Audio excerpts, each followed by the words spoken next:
Assalamualaikum warahmatullahi wabarakatuh. Halo semuanya, bertemu lagi dengan Ibu Anastasia Putri. Di sini kita akan melanjutkan pembahasan pada materi terakhir dari bab permasalahan sosial. Jika sebelumnya kita sudah membahas mengenai kesenjangan sosial, maka di sini kita akan membahas mengenai ketidakadilan sosial. Sehingga di sini kita akan mengetahui yang pertama, apa itu ketidakadilan, yang kedua, realitas seperti apa ketidakadilan sosial yang ada di Indonesia, yang ketiga, bagaimana upaya dalam penanggulangan ketidakadilan sosial ini. Jadi anak-anak, ketidakadilan sosial merupakan tindakan yang sewenang-wenang. Nah, ketidakadilan ini pada umumnya menyangkut masalah pembagian sesuatu terhadap hak seseorang atau kelompok yang dilakukan secara tidak proporsional atau tidak adil. Nah, pembagian sesuatu seperti apa, Bu, yang dimaksud di sini?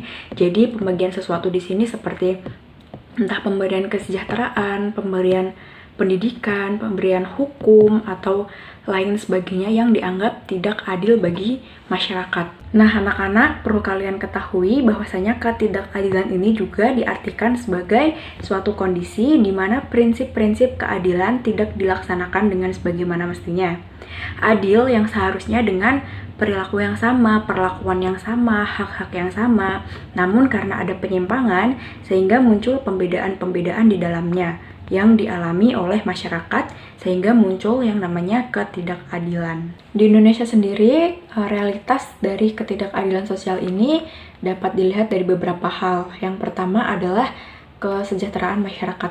Jadi banyak sekali masyarakat di Indonesia yang belum memiliki hak untuk sejahtera karena dilihat dari angka kemiskinan di Indonesia yang masih tinggi dan masyarakatnya jauh dari kata sejahtera.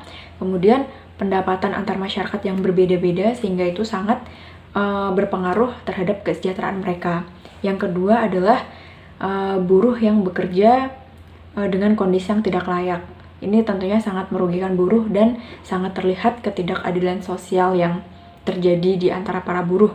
Misal, buruh itu bekerja dengan waktu yang lama namun mendapatkan gaji atau upah yang kecil.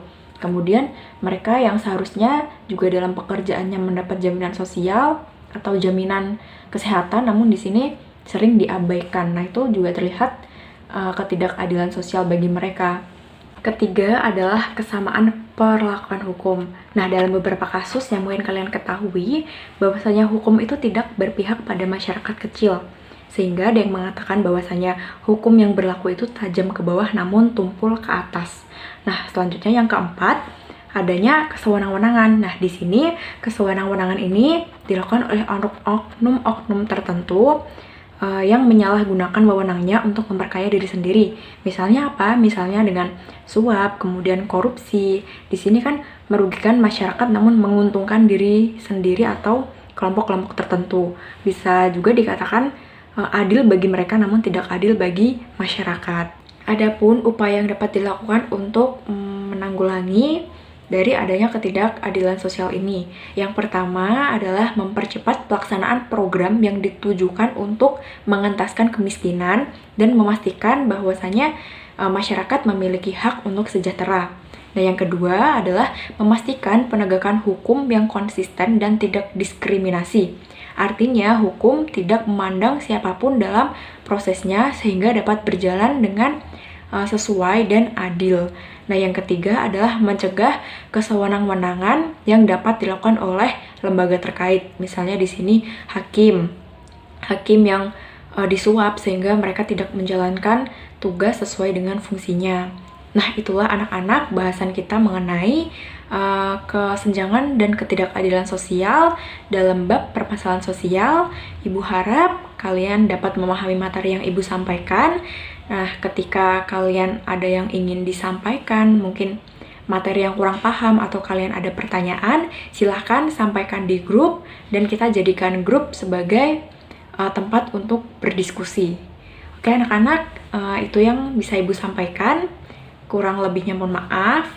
Sampai bertemu di pertemuan berikutnya. Wassalamualaikum warahmatullahi wabarakatuh.